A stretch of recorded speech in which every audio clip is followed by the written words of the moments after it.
Dieu notre Père, nos âmes s'inclinent devant toi. Car depuis toujours et pour toujours, tu es dit. Alors prends la place qui t'est due dans nos vies. Chantons ensemble, prosternons-nous.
Entourons-nous ensemble notre doxologie, louez Dieu.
Tendre Père Céleste, merci Seigneur de nous honorer de ta présence en ce matin. Et je te prie Père de faire du bien à ton peuple. Sois glorifié au nom de Jésus. Amen.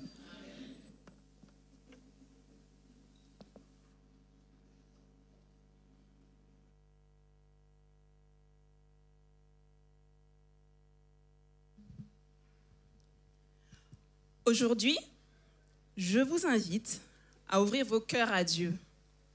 Peu importe les circonstances dans lesquelles vous êtes arrivés ce matin, vous pouvez repartir renouvelés, et remplie de paix. Dieu est celui qui restaure. Dieu est celui qui relève, qui guérit et qui transforme. Ce matin, sachez que vous êtes au bon endroit. Alors le corps pastoral et moi-même, nous souhaitons à chacun de vous la bienvenue dans sa maison.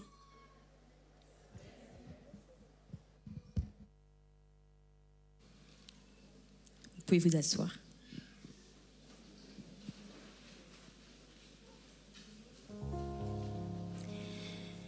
Notre présence à tous et tout ce que nous sommes, quelle que soit notre situation, témoigne des bénédictions de Dieu.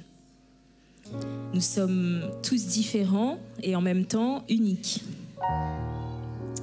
Cependant, nous avons reçu et nous recevons encore maintenant, là, tout de suite, un même amour qui vient de Dieu.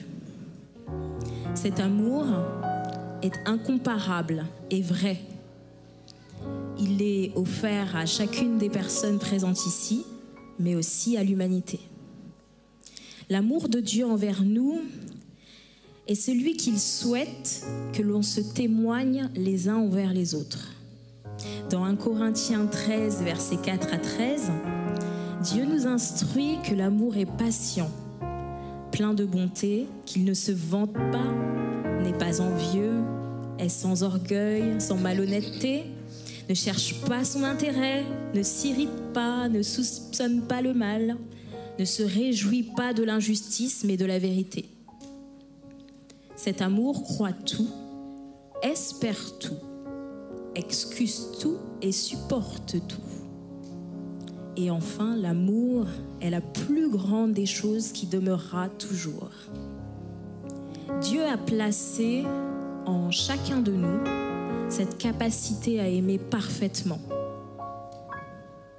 Allons-nous en faire usage ? Lorsque nous pensons ou agissons sans amour, nous péchons.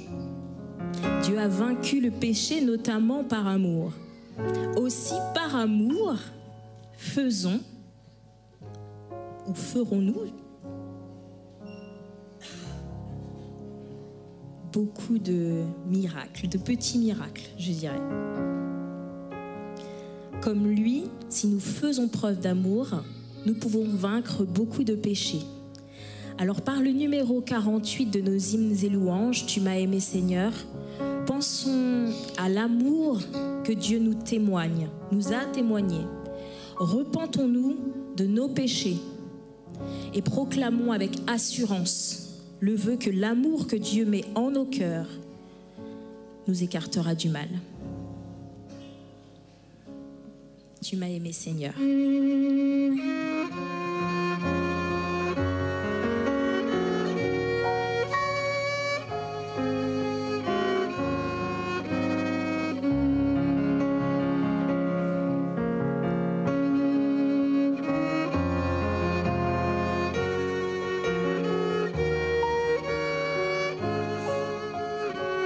Ensemble.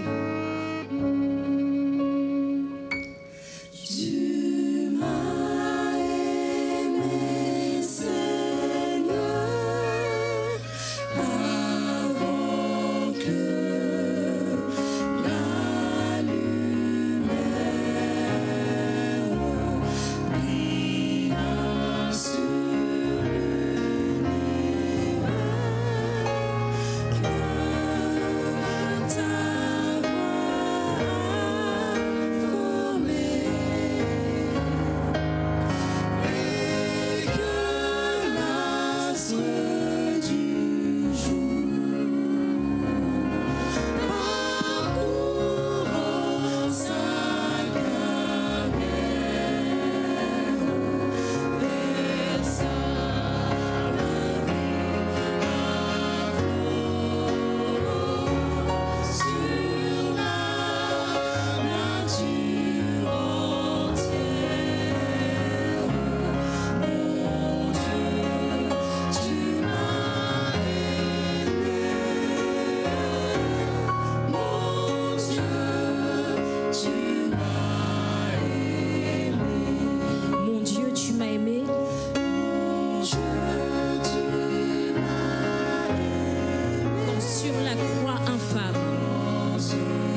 prend position adéquate pour la prière.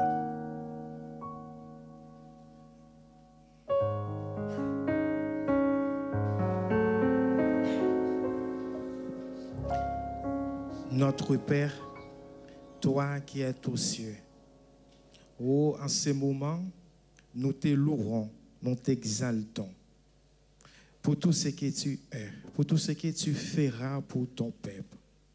Oh, nous te remercions malgré tous les petits soucis de la semaine, les attaques de l'ennemi, la victoire aussi.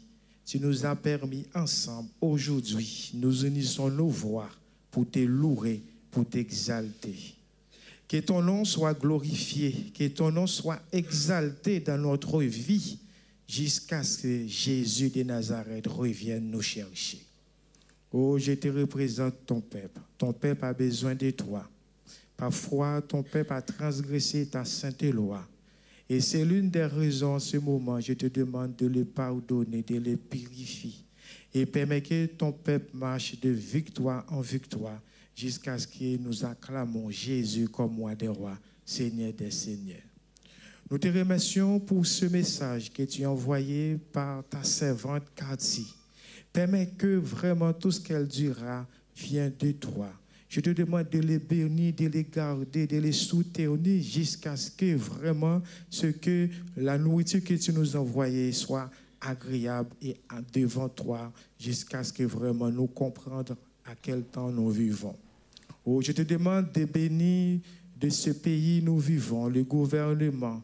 Je te demande aussi de bénir les dîmes et les offrandes, de permettre que ce montant continuera à accomplir, proclamer l'évangile à travers le monde. Parmi ton peuple, il y a des gens qui sont malades, il y a des gens qui ont été touchés par le deuil. Mais je te demande, notre Père, toi qui es le médecin par excellence, je te demande de remplacer toute la détresse par la joie et apporter les nécessaires pour toutes ces familles qui souffrent. Oh, permets que nous vivons l'espérance. Aujourd'hui, nous souffrons. Un jour, nous vivons éternellement avec Jésus dans le paradis. Oh, notre Père, nous levons aussi tous les membres de l'Église qui traversaient des moments de difficulté. Oh, tu vois tout, tu comprends tout. Nous laissons tout à tes pieds. De grâce, pitié envers nous.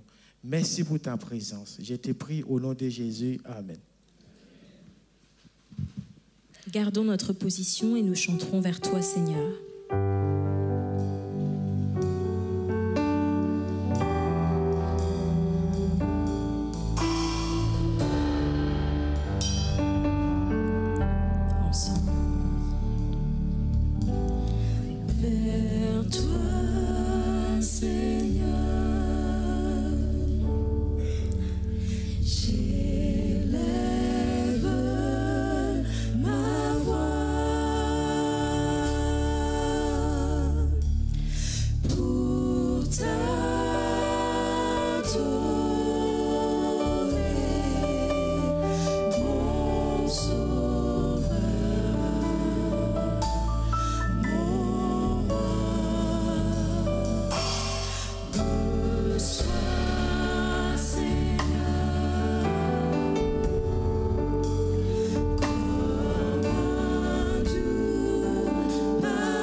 Adorons notre Seigneur, élevons vers lui un hymne de joie. Hosanna.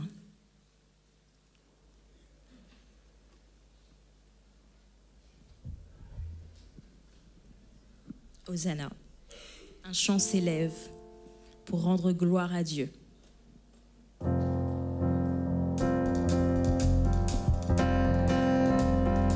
Ensemble.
dans nos cœurs.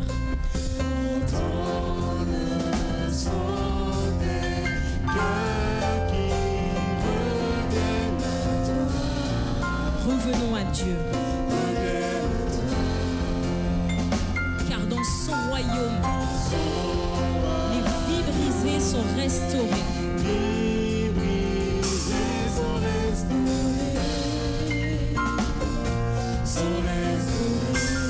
En te voyant, nous retrouvons la force de vie.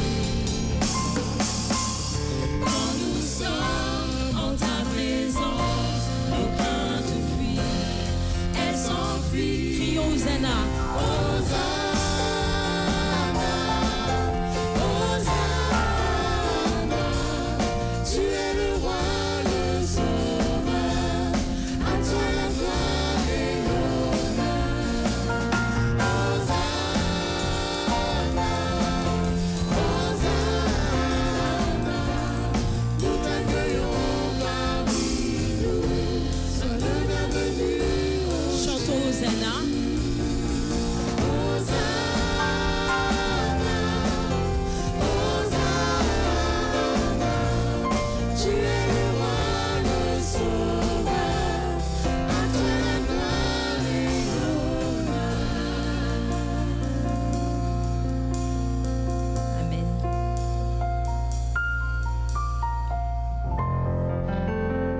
Vous asseoir.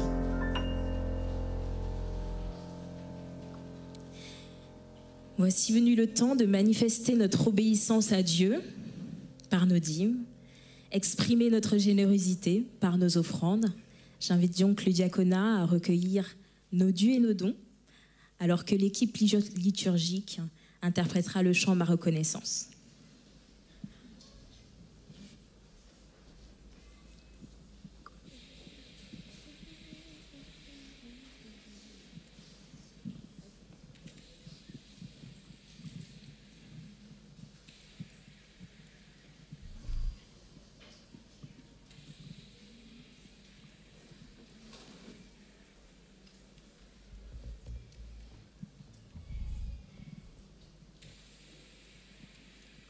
Ma reconnaissance.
l'histoire des enfants.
Bonjour les enfants, j'espère que vous allez bien. Alors, est-ce que vous savez comment je m'appelle? Non? Je m'appelle Dayan et aujourd'hui c'est moi qui va vous raconter l'histoire. Alors j'aimerais que vous me regardiez tous et que vous soyez tous attentifs. D'accord? Alors, vous êtes-vous déjà posé cette question? Comment faire pour réussir à l'école et obtenir tout ce que je veux? Est-ce que vous vous êtes déjà posé cette question? Et si je vous disais que je pouvais vous offrir ce que vous voulez, qu'est-ce que tu voudrais, Timothy? Et vous? Très intéressant. La même question a été posée à un jeune homme il y a très longtemps. Son père était un roi, très célèbre, un puissant guerrier et un ami de Dieu.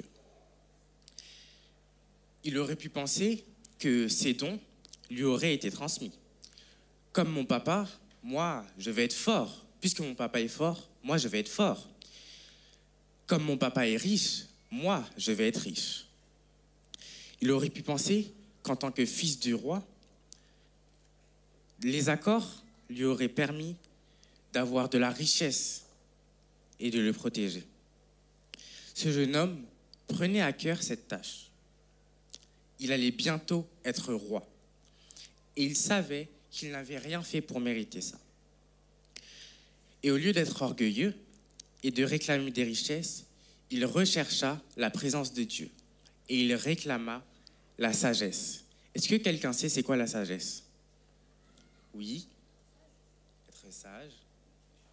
Oui. Être sage aussi. Oui. Être savant. Être sage, la sagesse, c'est l'art de bien réfléchir avant d'agir. Ce roi, vous le connaissez tous. Il s'appelle Salomon. Il a reçu de la sagesse, mais bien plus encore. Il a été comblé de richesses. Sa renommée était si grande que les peuples aux alentours se déplaçaient juste pour venir l'écouter. Dans sa jeunesse, Salomon a compris que rien de ce qu'il n'avait eu, que tout ce qu'il n'avait eu, que tout ce qu'il avait eu, cela ne lui était pas dû, mais qu'il le devait à Dieu. Et il était très reconnaissant. Toi aussi, tu es comblé et béni par Dieu. Tu as une maison, une famille, tu as de quoi manger et tu vas même à l'école. Et oui, aller à l'école, c'est une bénédiction. Et c'est merveilleux. Mais n'oublie pas que tout ce que tu as, ça vient de Dieu. Salomon a écrit beaucoup de conseils qu'on appelle les proverbes. Il nous parle de ses expériences.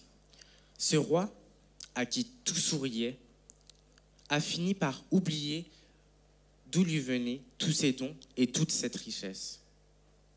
il était devenu orgueilleux et avait oublié Dieu. En s'éloignant de lui, il a connu bien des malheurs. Toi, prends la décision de voir la main de Dieu dans ta vie pour être heureux. Dieu a plaisir de nous donner ses dons, Comme un papa, il aime nous voir sourire.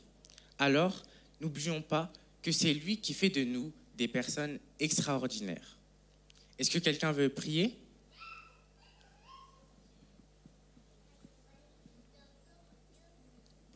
Seigneur Jésus, bénis toute la famille, bénis tout le monde.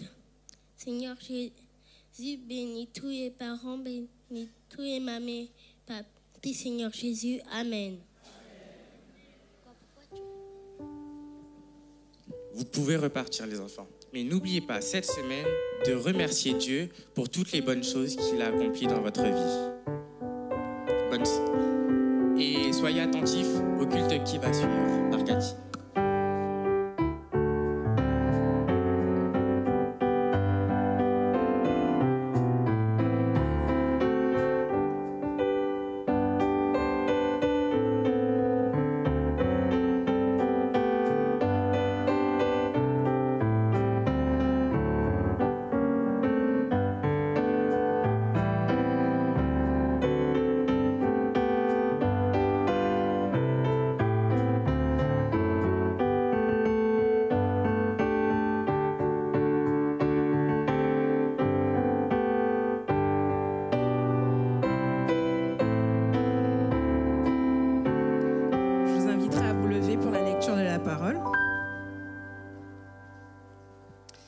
Le texte de base se trouve dans 1 Corinthiens 4, verset 7.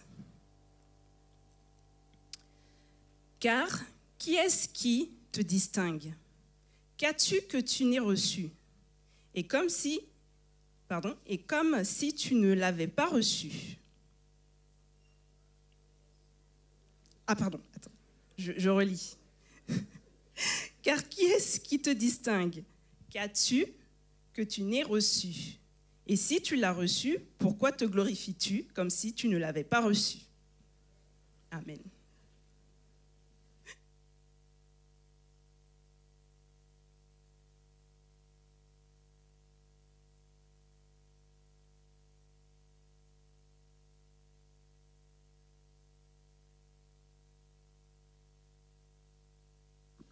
Bonjour à tous. Je conçois que ce verset est peut-être un peu compliqué.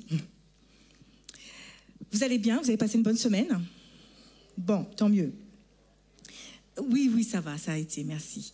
Est-ce qu'il y a des jeunes dans la salle ? J'en vois. Alors, David.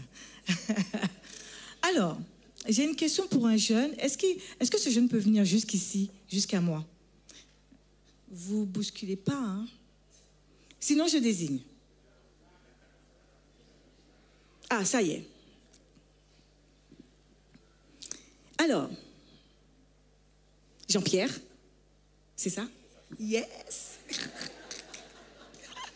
En fait, j'ai dû regarder l'autre pour voir si c'était... Alors, Jean-Pierre, est-ce que tu peux me donner le nom d'un philosophe français, le nom d'un philosophe français et sa citation ? Et dans sa citation, il y a le verbe penser. Non, les adultes, vous ne dites rien à supposer que vous connaissez la réponse. Alors, en premier lieu, je viens de commencer la physique-chimie, enfin la philosophie cette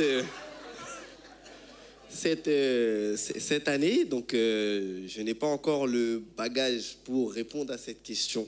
Voilà. Du coup, j'aimerais que vous m'aidiez, s'il vous plaît. Je pense ce que je suis. Hein? Je pense donc je suis. Et c'est de Descartes. Robert Descartes? René Descartes. On remercie quand même Jean-Pierre. Hein? Alors, en effet, René Descartes, ce philosophe français, a dit « je pense, donc je suis ». Cette citation nous interroge sur la réalité de notre existence. Il s'agit de savoir si nous existons par nous-mêmes. René Descartes part du principe qu'on ne peut être sûr de rien. Et pour sortir de cette impasse d'incertitude, il nous est permis donc de douter. Je pense donc je suis, je doute donc je suis. Et celui qui doute se détache donc de ses illusions et pense par lui-même. René Descartes doute de Dieu, en tout cas doutait de Dieu, de la liberté, du bien, du mal, pardon, du banc qui était là ou du piano. En fait, il doute de tout. Mais que reste-t-il? La seule et unique certitude qu'il avait, c'est qu'il reste l'auteur de ses propres pensées. En d'autres termes, pour René Descartes, nous existons par nous-mêmes. Donc nous allons tenter quand même de démontrer que cette citation n'est pas tellement biblique. Revenons à notre texte de base, où l'apôtre Paul pose 3 questions. Car, qui est-ce qui te distingue? Qu'as-tu que tu n'aies reçu? Et si tu l'as reçu, pourquoi te glorifies-tu comme si tu ne l'avais pas reçu? Mais avant de répondre à ces 3 questions, comprenons le contexte dans lequel ces questions ont été posées. Donc la ville de Corinthe était connue pour sa diversité culturelle, son commerce florissant, mais aussi pour son immoralité. Et les chrétiens de Corinthe étaient influencés par cette culture environnante, et ils faisaient face à des défis liés à la tentation et aussi aux divisions sociales. Et malheureusement, ces divisions sociales s'introduisaient aussi dans l'Église. Ces fractions étaient basées sur les préférences des différents leaders spirituels, Paul, Céphas, Apollos, etc. Et ça nuisait en fait l'unité de l'Église. Et Paul a appris justement qu'il y avait des disputes au sein des membres de l'Église, et il pointait justement un problème qui était l'orgueil, l'ingratitude. Il dénonçait leur façon d'agir. Parce que chacun disait, moi, je suis de Paul, moi, je suis d'Apollos, moi de Céphas et Paul de Christ. Mais il a posé une question dans 1 Corinthiens 1, verset 13. Christ est-il divisé? Et Paul continue dans 1 Corinthiens 3, verset 3. Puisqu'il y a parmi vous de la jalousie et des disputes, n'êtes-vous pas charnels et ne marchez-vous pas selon l'homme? Et quand l'un dit « moi je suis de Paul » ou un autre « moi d'Apollos », n'êtes-vous pas des hommes? Et pour calmer tout le monde, l'apôtre Paul dit ceci dans 1 Corinthiens 3, versets 5 à 9. Qu'est-ce donc Apollos? Qu'est-ce donc Paul? Des serviteurs, donc il donne la réponse, des serviteurs par le moyen desquels vous avez cru, selon le Seigneur, à donner à chacun. J'ai planté, Apollos a arrosé, mais Dieu a fait croître. En sorte que ce n'est pas celui qui plante qui est quelque chose, ni celui qui arrose, mais Dieu qui fait croître. Celui qui plante et celui qui arrose sont égaux. Et chacun recevra sa propre récompense selon son propre travail. Car nous sommes ouvriers avec Dieu, vous êtes le champ de Dieu, l'édifice de Dieu. Donc les 3 questions nous amènent à réfléchir sur la source de ce que nous sommes, de ce que nous possédons, et également sur l'humilité que nous devons avoir en tant que serviteurs de Dieu. Le titre de mon message est « Je reçois de celui qui me distingue ». Je dirais même « Je reçois tout de celui qui me distingue ». Lors des entretiens de recrutement que j'ai eus, je pense que vous aussi, il y a souvent une question qui est posée. Et cette question-là, elle est posée à la fin de l'entretien de recrutement. Donc tous ceux qui postulent, écoutez bien cette question parce qu'elle est posée, vraiment. Dites-moi ce qui vous distingue des autres. dites-moi ce que vous avez de plus qu'un autre candidat qui me permettrait de vous recruter, vous, plus qu'une autre personne. J'ai des recruteurs, je crois, dans la salle, et je pense que vous avez déjà posé cette question. En tout cas, vous avez intérêt à la poser. Et donc, à cette question que nous avons préparée, l'idée est de donner la réponse. L'idée est de donner l'élément original qui nous distingue des autres. Ça ne sert à rien de donner quelque chose que tout le monde a déjà répondu. Et moi, alors, bon, l'idée n'est pas de mentir, hein, évidemment, mais voilà, d'être authentique. Et moi, je répondais, lors de ces entretiens de recrutement, vous savez, j'ai entrepris des études en parallèle de mes activités professionnelles. Donc, ça démontre mon opiniâtreté, ma détermination, mon envie d'aller toujours plus loin, toujours plus haut. Et croyez-moi que c'était un élément que les recruteurs retenaient parce que rares étaient des personnes qui, en tout cas, qui optaient pour ce parcours. Pourquoi je disais ça? Parce que je savais qui m'avait donné cette force mentale. Je savais qui m'avait donné cette détermination, cette énergie et les personnes qui m'ont entourée pour pouvoir parvenir à la réussite, à l'obtention de mon diplôme.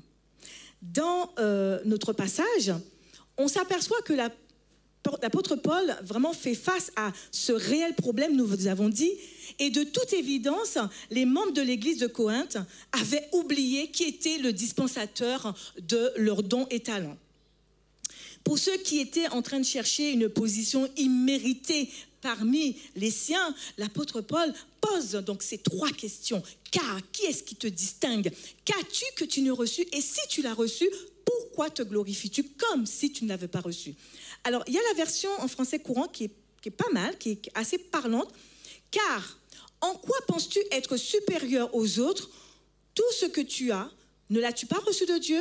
Puisqu'il en est ainsi, pourquoi te vanter de ce que tu as comme si tu ne l'avais pas reçu? Prions ensemble. Tendre Père céleste, je te prie vraiment de m'imprégner afin de pouvoir parler à ton peuple, Seigneur, afin que tu puisses transmettre ce message qui vient de ta parole. Fais du bien à ton peuple, Seigneur. Je t'ai prié au nom de Jésus pour ta seule gloire. Amen. Donc, à cette première question, car qui est-ce qui te distingue? Car qui est-ce qui te distingue? Cette distinction, cette différenciation. Voyons ces éléments-là dans le contexte de l'Église. Vous savez, Dieu donne des dons qui diffèrent des uns et des autres. Le chant, l'aura, la prédication, le dessin, etc., etc. Il donne à qui il veut et quand il veut.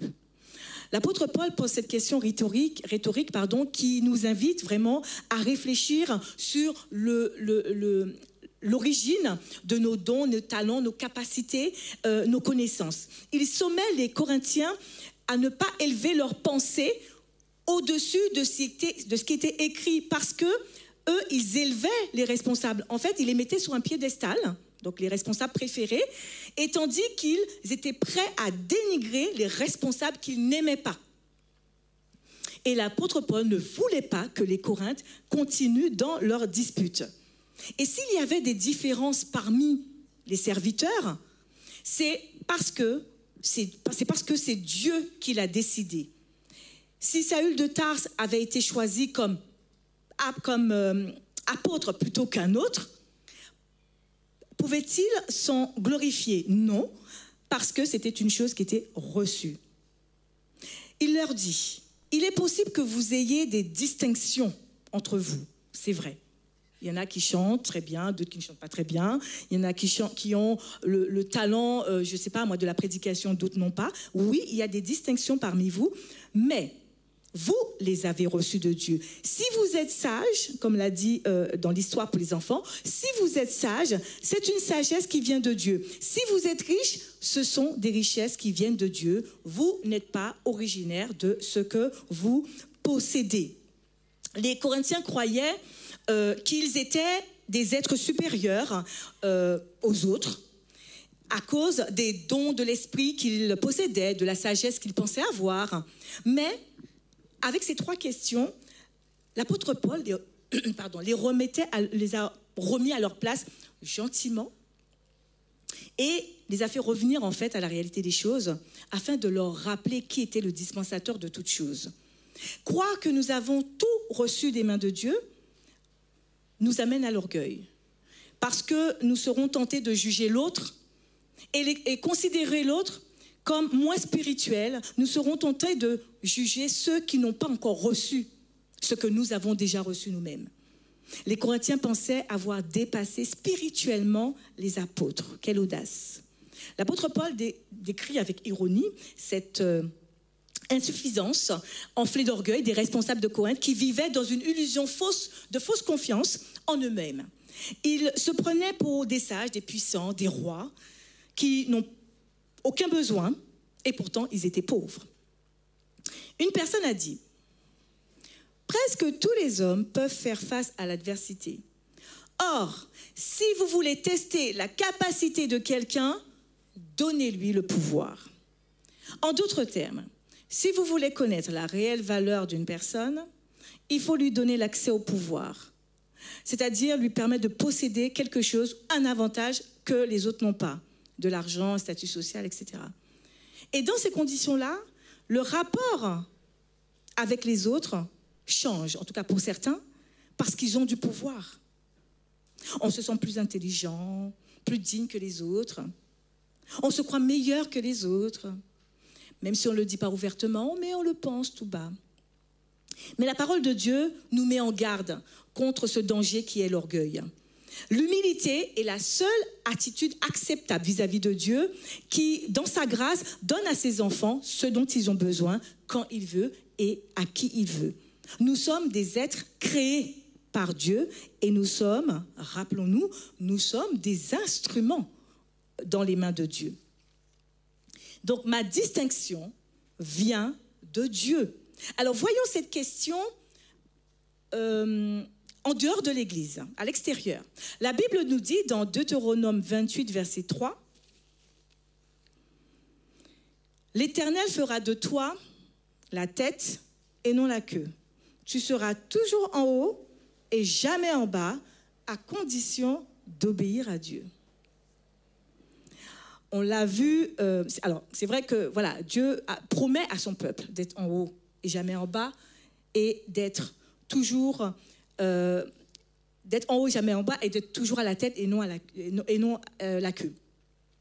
Et il nous permet aussi d'occuper des postes élevés, voire très élevés dans la société. Nous le voyons dans Daniel. Daniel, il était un haut fonctionnaire dans le gouvernement du roi Nebuchadnezzar. Et on voit que Daniel fait preuve d'une telle sagesse et humilité quand il révèle le rêve, quand il donne la révélation et l'explication au roi. Il fait preuve de sagesse.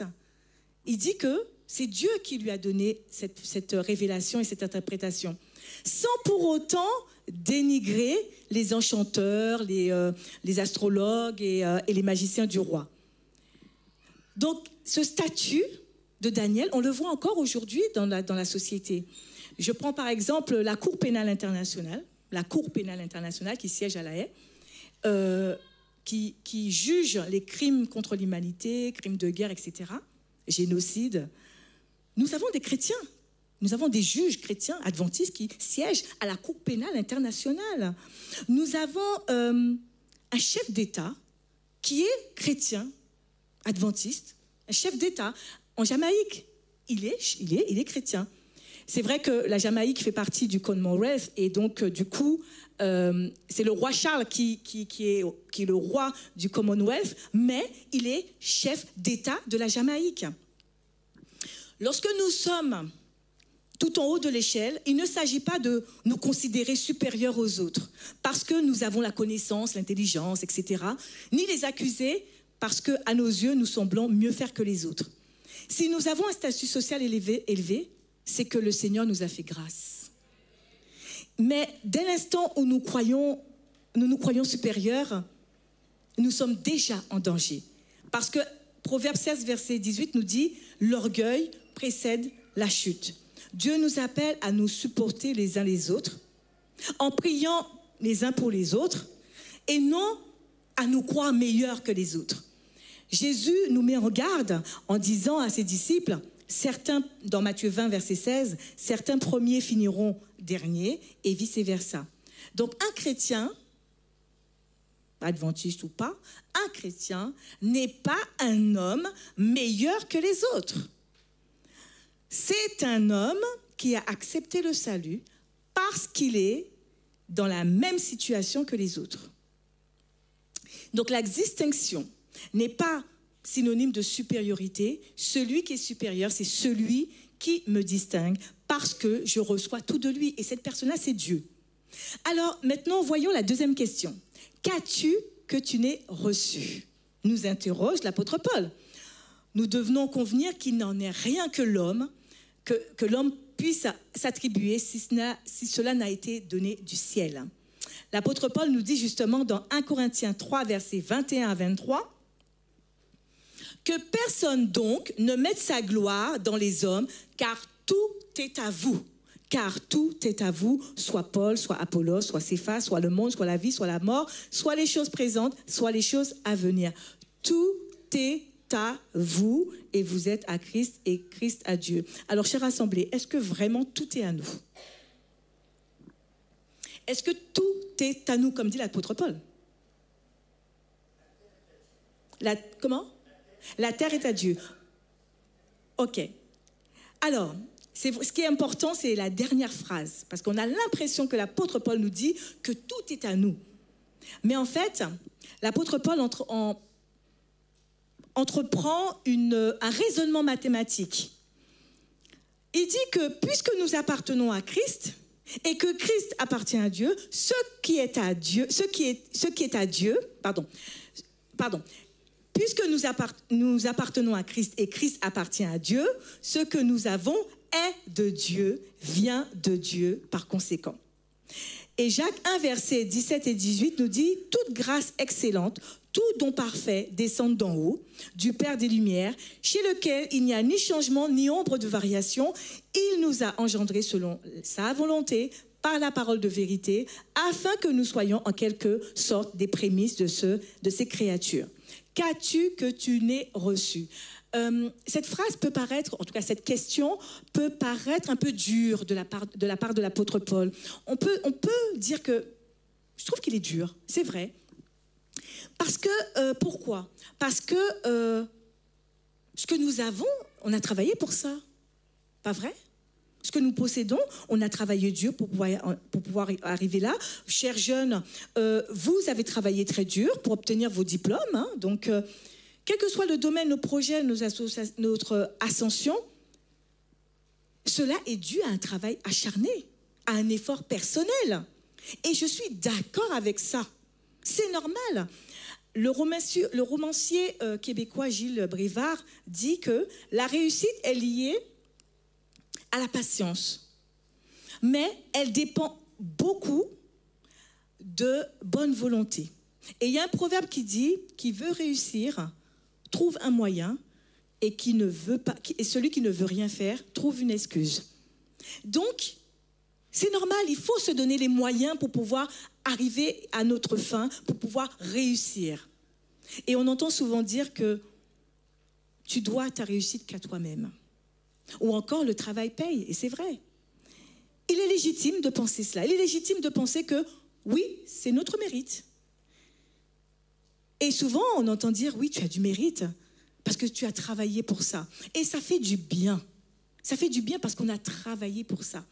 Et d'ailleurs, 1 Thessaloniciens 5, verset 11 nous dit, c'est l'apôtre Paul qui le dit, l'apôtre Paul préconise qu'on s'encourage entre nous. Il dit, exhortez-vous réciproquement, édifiez-vous les uns les autres. Donc, l'encouragement est tout à fait biblique. C'est l'expression de l'amour. Mais la vraie question est, où s'arrête notre mérite personnel? Parce que nous avons du mérite personnel. Mais la question est, où s'arrête notre mérite personnel et où commence celui de Dieu? Où place-t-on le curseur? Quel est le bon dosage? Je n'ai pas la réponse à ces questions. Néanmoins, ce dont je suis sûre, c'est que Dieu donne la force de réviser. Dieu donne la force d'apprendre. Dieu nous donne la force, nous donne la mémoire. Il nous permet de comprendre ce que nous apprenons. Il nous permet de réfléchir. Il nous inspire. La réussite est acquise grâce à ma relation avec Dieu et grâce aux prières des uns et des autres. Alors, nous avons vécu un moment extraordinaire il y a quelques semaines, Paris 2024. Les JOP.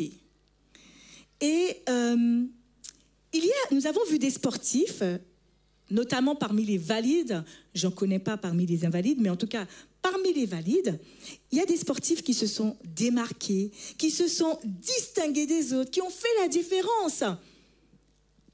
Ils ont fait confiance à Dieu et ils ont reporté leur force sur la force de Dieu. Et ceux-là, ils disent que leur réussite vient de Dieu. Leurs médailles d'or viennent de Dieu. Tu peux être fier de toi. Pourquoi pas? Ce champion olympique, 3 fois médaillé d'or, affirme ceci, je cite: « C'est le Seigneur qui m'a désigné ce chemin. C'est pourquoi je n'ai pas le droit de gâcher cette chance. En effet, cette source de joie et de force, c'est ce dialogue que Teddy Riner entretient avec son Dieu au quotidien, lui demandant le courage dans l'effort, le remerciant pour ses victoires et lui demandant le pardon pour ses manquements. » Nous avons d'autres sportifs dans le même cas. On peut citer l'attaquant Olivier Giroud, qui, je cite, « Quand je prie, je demande à Dieu de me donner la force de pouvoir aider mon équipe à vaincre et à marquer. » La France a gagné la Coupe du Monde en 2018, mais elle a perdu en 2022. Ça veut dire quoi? Ça veut dire que parfois il y a des échecs. Ça veut dire quoi? Qu'on ne gagne pas à tous les coups. Alors qu'on a fait confiance à Dieu, alors qu'on prie pour ça, alors qu'on prie pour avoir notre bac, notre licence, notre master, on ne l'a pas. Il y a 2 ans, j'ai voulu passer un concours de cadre supérieur. J'étais cadre dans la fonction publique et je voulais être cadre supérieur. C'est un concours qui est très sélectif, très difficile. Et voilà, je me suis inscrite, je me suis préparée pour ça, vraiment. Je me suis vraiment préparée pour ça. Et j'ai demandé à l'église de prier pour cette potentielle réussite. Et parallèlement, je formais également des fonctionnaires pour pouvoir aussi passer leur concours, pour pouvoir les aider en tout cas à réussir leur concours.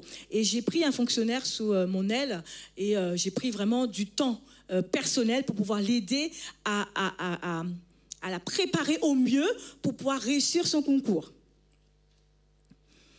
Donc moi, je passe mon concours, je passe mon oral. Je suis confiante. Ouais, ça se passe plutôt bien. Ouais. À la fin, j'ai une question. Et j'ai répondu, mais du tac au tac. Et là, j'ai dit, ouais, j'ai fait un carton. Et je reçois les résultats, la liste. Mon nom n'est pas sur la liste. Et j'ai dit, ok, je ne comprends pas, mais mon nom n'est pas sur la liste. Ok. Le fonctionnaire que j'ai aidé, où j'ai pris du temps, elle m'envoie un message. Bonjour Madame Alphonse, vraiment je voulais vous féliciter parce que j'ai réussi mon concours. Merci beaucoup. Et là je dis, il y a un problème là. Il y a un gros problème, il y a un truc que je ne comprends pas. Moi je ne l'ai pas eu, j'ai prié, elle je l'ai aidée, elle l'a eu. Il y a un souci. Je reçois ma note quelques jours après. Vous savez combien j'ai eu? 15 sur 20. Franchement, ce n'est pas un carton ça. Et 15 sur 20. Et en fait, comme c'est un concours, il y a un seuil. Et donc, le seuil était à 16. Et j'ai eu 15. Et là, j'ai dit, ok, Seigneur, là, il y a un problème. Là, il va falloir que tu m'expliques parce que je ne comprends pas. Ah oui, là, j'avais besoin d'une réponse immédiate. Et là, il y a un ami qui m'appelle et qui me dit « Cathy, ça va ?» Parce que, je sais pas, il y a 15, ça fait pendant 15 jours où je pense à toi. Et est-ce que ça va? Parce que, je sais pas. Je sais pas, je me suis dit « Il faut peut-être que je prie pour toi. » Et quand il m'a appelé, je me suis dit « Oui, ça va. » En tout cas, à l'instant où il m'a appelé, j'ai dit « Ça va ?» Et puis après, j'ai dit « Ben oui. » Et puis, non, ben non. Ah ben oui. Et je lui explique. Et là, on parle, on discute. Et 2 ans plus tard, j'ai dit « Ok, je recommence. Je vais passer un autre examen. » Aussi sélectif que celui-là. Et je m'inscris donc au barreau et je révise, je demande à l'église de prier, et tout, etc. Et l'oral, c'est une catastrophe. L'oral est une catastrophe. En tout cas, pour moi, c'est une catastrophe. Et je pars, je pleure, je dis, oh là là, j'ai pas réussi. Les personnes qui ont prié pour moi m'appellent, me disent, alors, non, j'ai pas réussi. Ah bon, mais tu as eu les résultats? Non, ben alors. Et là, je reçois les résultats et gloire à Dieu, je suis donc sur la liste. Vous savez, en fait, je me suis dit peut-être que l'échec du premier concours a servi. En tout cas, c'était un entraînement pour autre chose. D'accord? Donc, chers jeunes, faites confiance à Dieu. Faites confiance à Dieu. Faites de Dieu votre dispensateur de votre force, de votre bravoure, de votre persévérance, de votre mémoire, etc. Et il vous accordera la réussite totale. Ce que nous sommes, ce que nous avons, vient de Dieu. Alors, n'agissons pas comme si nous ne l'avons pas reçu. C'est-à-dire que n'agissons pas comme si ça venait de nous, en fait. Contrairement à ce que pensait René Descartes, je ne suis pas l'auteur de mes dons, de mes talents. Non, au contraire. C'est Dieu qui en est l'auteur, c'est Dieu qui en est la source. Et la parole de Dieu nous dit, dans Jean 3, verset 27 et Jacques 1, verset 17, « Un homme ne peut rien recevoir à moins qu'il ne lui soit donné du ciel. » Dieu a confié une tâche à chacun d'entre nous et nous devons nous en acquitter, non pas en vue de ce qu'on en pourra en dire, mais en tout cas de ce que Dieu pourra dire de nous en lui remettant le soin de notre travail. Josué 1, verset 1 à 19, mais on va prendre qu'un passage où il est dit « Si nos objectifs s'alignent sur ceux du Seigneur, nous pouvons compter sur son aide pour pouvoir les atteindre. » Et l'histoire de Josué confirme cette vérité parce que l'Éternel a confié à Josué une tâche, une responsabilité importante, c'est de conduire en fait les Israélites vers la terre promise. Mais il ne l'a pas laissé comme ça. Il lui a donné les moyens pour pouvoir y parvenir. Et il fera de même pour nous aussi, si nous croyons, si nous poursuivons les objectifs que Dieu vise pour nous. La réussite de Josué découlait de son obéissance à l'Écriture. Et cette vérité s'applique également aujourd'hui pour nous. Alors, venons à notre dernière question. Qu'as-tu que tu n'as reçu? Et si tu l'as reçu, pourquoi te glorifies-tu comme si tu ne l'avais pas reçu?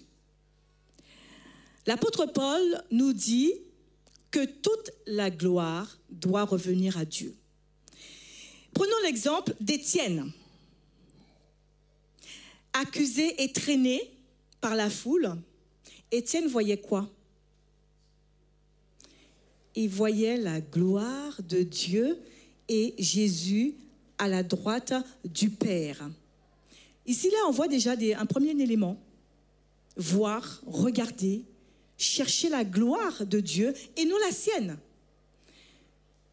Ce regard qui s'attache et qui est tourné vers l'autre et non vers soi, c'est un changement de direction. C'est une conversion qui conduit à la recherche du prochain, à la recherche de l'autre.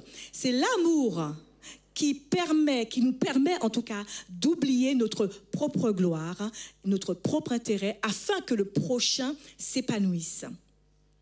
C'est l'amour qui pousse Étienne à prier pour ses ennemis qui le lapident.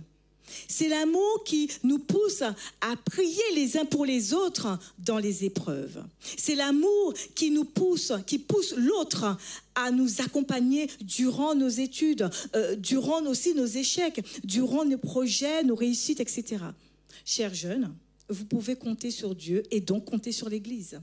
En cas de difficulté, de sabbat par exemple, ou lorsque vous passez vos examens, Moi, lorsque j'ai passé mon oral, je n'étais pas seule. Je n'étais pas seule parce que l'Église priait pour moi à ce moment-là, au moment où je passais l'oral.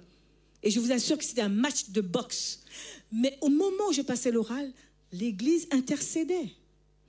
Et je n'étais pas seule non plus lorsque j'ai prêté serment. J'étais entourée également de mes proches. Regardons.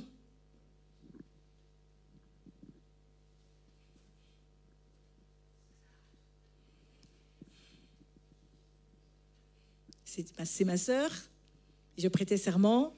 Nagali, ma sœur. Nagali, encore, ma sœur. Lauralie. Et mon bâtonnier. C'est l'amour du prochain qui nous permet de grandir. En mourant, Étienne se tourne vers l'autre. Vous vous rendez compte? En mourant, on était en train de le lapider. Étienne se tourne vers l'autre. C'est quand même incroyable. Il demande à Dieu de pardonner ce qu'ils sont en train de faire. Seigneur Jésus, accueille mon esprit. Puis il se mit à genoux et s'écria d'une voix forte, Seigneur, ne leur impute pas ce péché. Et après ces paroles, il s'endormit. Qui a fait ça? Jésus. Il a fait exactement la même chose. Il s'est tourné vers l'autre et il a dit, Père, pardonne-leur, car ils ne savent pas ce qu'ils font. L'expérience d'Étienne et de Jésus nous appelle à faire preuve d'humilité, de sagesse par rapport à ce que nous pouvons produire de bon, de pur ou d'extraordinaire pour l'autre, mais aussi de ce que l'autre pourrait m'apporter. Donc, rendre gloire à Dieu, c'est être tourné vers l'autre. Je suis tourné vers l'autre, donc je rends gloire à Dieu. Donc, n'ayons pas une trop haute opinion de nous-mêmes parce que nous ne verrons pas l'autre. Voilà, on ne verra personne.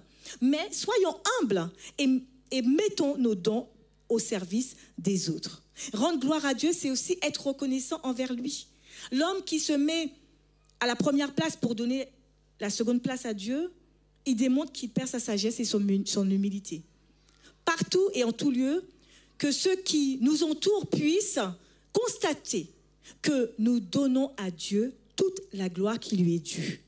Que l'homme reste dans l'ombre et que Dieu apparaisse comme le seul espoir de l'humanité.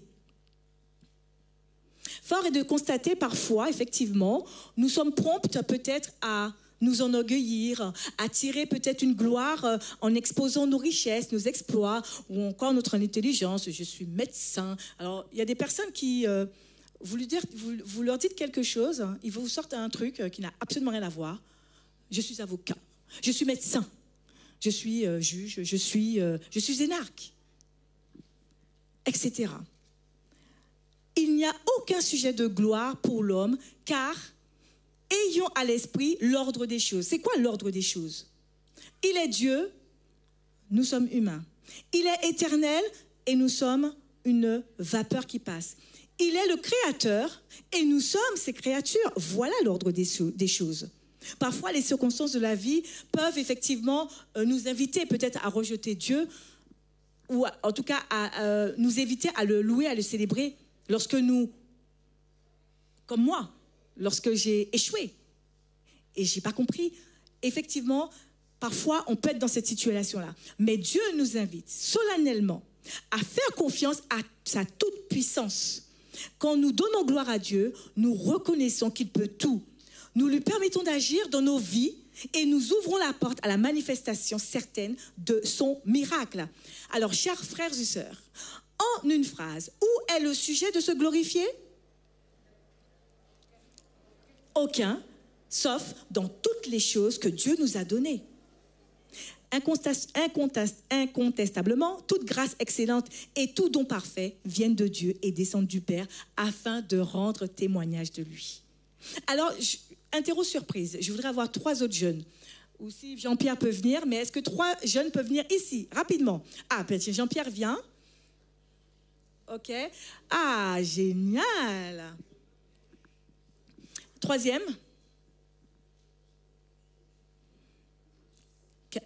Parfait.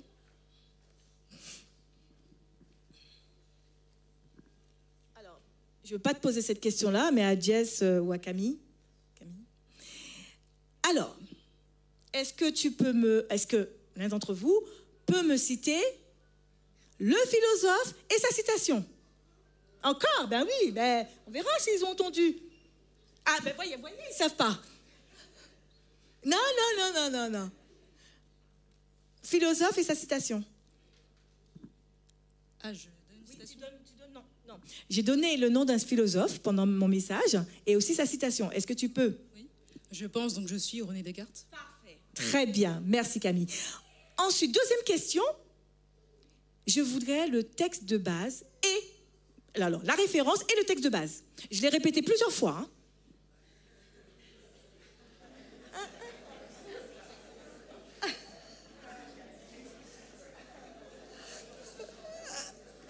Comment? Alors, c'est pas 1 Corinthiens 3, verset 5? Non.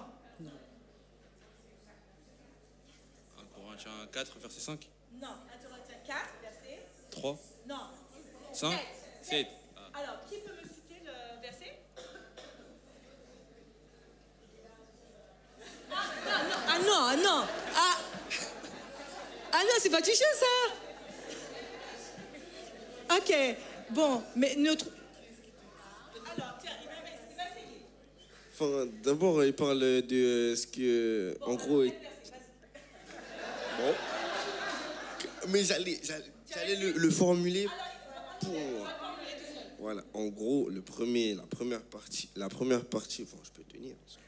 La première partie, c'est par rapport à ce que c'est Dieu, en fait, qui nous distingue. Ensuite, faut pas se distinguer. Enfin, faut qu'on croie que c'est Dieu qui nous donne. C'est Dieu qui nous donne, et par ça, ce qui fait qu'on est distingué.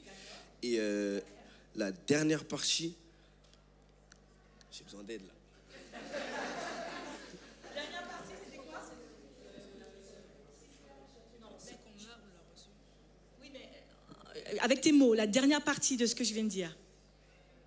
Je dirais qu'on ne peut pas se glorifier par soi-même et que tout ce qu'on a, c'est Dieu qui le donne. Bon, on va applaudir, hein. Ce fut un peu difficile, mais merci. Vous pouvez y aller. Effectivement, René Descartes, quand il dit « je pense donc je suis », évidemment, ce n'est pas une conception biblique. Je ne vis pas par moi-même, je ne pense pas par moi-même, je n'existe pas par moi-même. Je sais d'où je viens. Je suis un être créé par Dieu. Dieu me fait grâce, Dieu nous fait grâce. Il est la seule voie possible, il est la seule solution possible, il est la seule réponse possible. Lorsque je triomphe, lorsque je gagne, lorsque je réussis, c'est une grâce de Dieu. Je termine par dire, je dirais plutôt, je pense, donc Dieu est. Il brise les montagnes, il fait tomber les murs, il accomplit des miracles dans nos vies par sa toute-puissance. Il est l'auteur de la création de tout ce que j'ai et de tout ce que je suis. Parce que la Bible dit dans Romains 11, verset 36, c'est de lui, par lui et pour lui sont toutes choses. À lui la gloire dans tous les siècles. Amen. Écoutons ce chant spécial.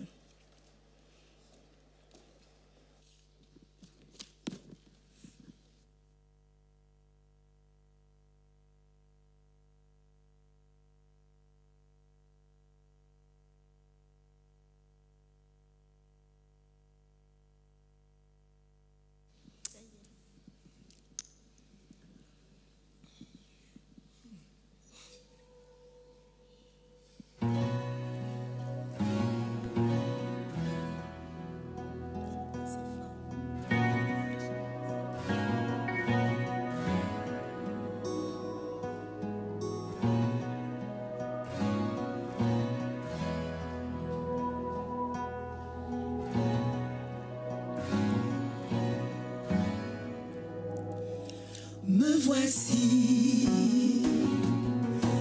maintenant je sais d'où je viens, pour tout ce que fait pour moi. Oui, cet amour que tu m'as témoigné, ta grâce suffit pour me relever. Maintenant je sais d'où je viens, pour tout ce que tu as fait pour moi. Oui, cet amour que tu m'as témoigné, ta grâce suffit pour me relever. Tu es la voie, même dans les moments difficiles, que tout me paraît impossible. Tu es la voie, et j'ai triomphé. Oui, je sais que tu es la voie.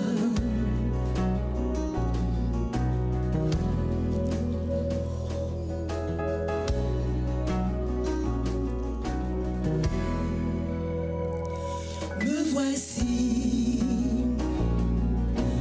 maintenant je sais d'où je viens, pour tout ce que tu as fait pour moi. Et cet amour que tu m'as témoigné, ta grâce suffit pour me relever. Tu es la voie, même dans les moments difficiles, que tout me paraît impossible. Tu es la voie, et j'ai triomphé. Oui, je sais que tu es la voie. Tu es la voie, même dans les moments difficiles, que tout me paraît impossible. Tu es la voie, et j'ai triomphé. Oui, je sais que tu es la voie.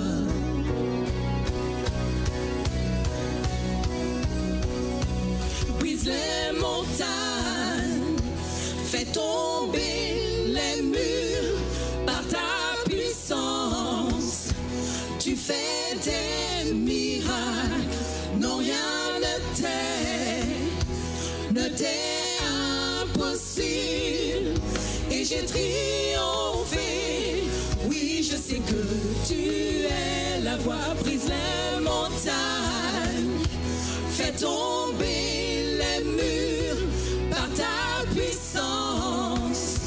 Tu fais des miracles, non rien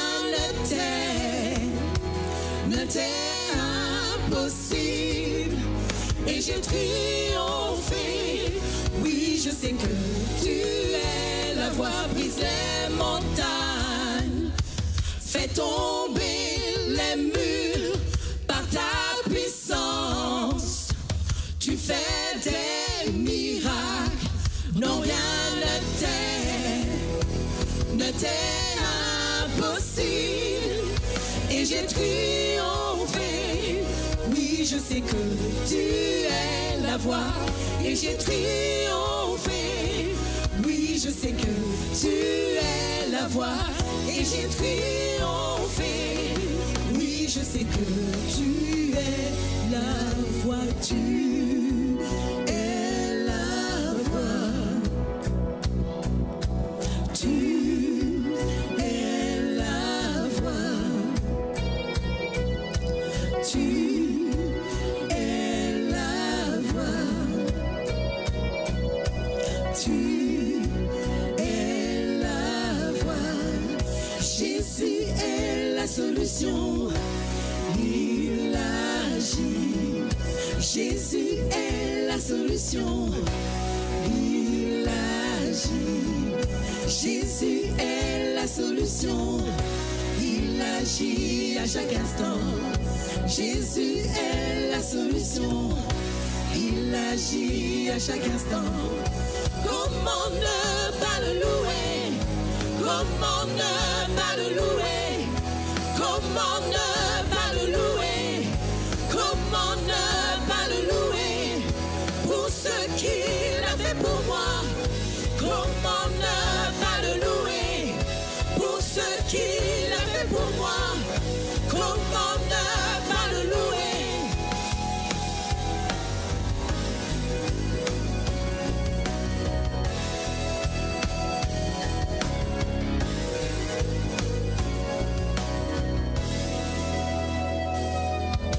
J'ai triomphé, oui je sais que tu es. Et j'ai triomphé, oui je sais que tu es la voix.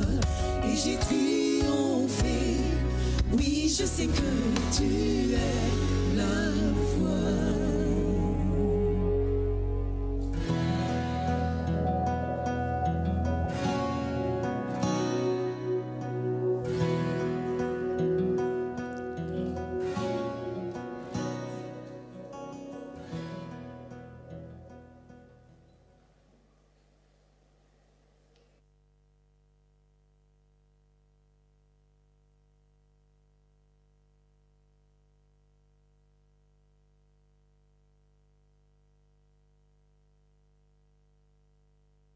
Levez-vous pour la prière.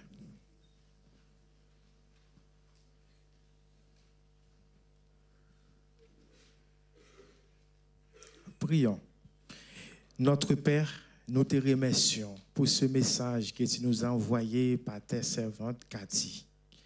Merci pour la croix. Permets que vraiment, notre Père, nous vivons cet amour dans tout ce que nous faisons. Et permet que l'un accepte l'autre et ensemble, un jour, avec Jésus, nous chantons un nouveau chant. Des grâces, pitié envers nous. Je te prie au nom de Jésus. Amen.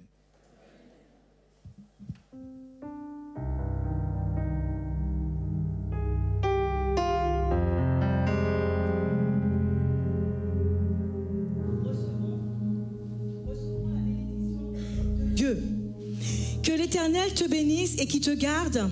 Que l'Éternel fasse luire sa face sur toi et qui t'accorde sa grâce. Que l'Éternel tourne sa face vers toi et qui te donne la paix. Amen.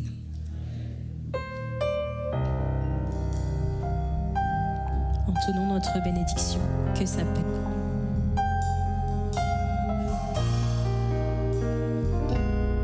Ensemble.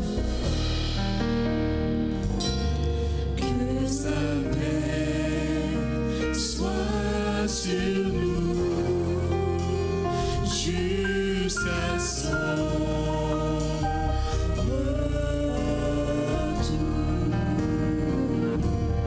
Que sa paix soit sur nous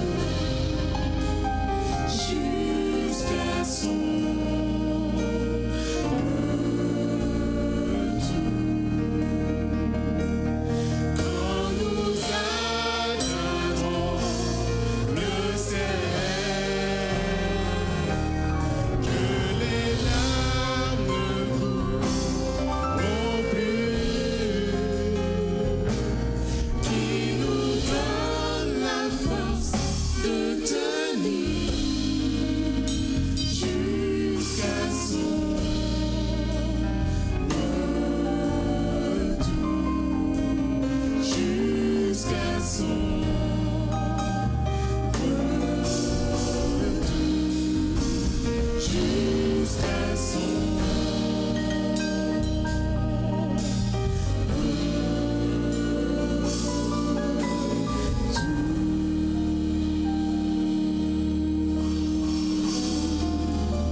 Asseyez-vous. Notre Dieu est grand, il est fidèle, et nous l'avons vu, tout nous vient de lui. Alors cette semaine, et toutes les autres semaines d'ailleurs, gardons le cœur ouvert avec l'amour que Dieu nous a donné, nous donne, et exprimons-le autour de nous. Bon sabbat.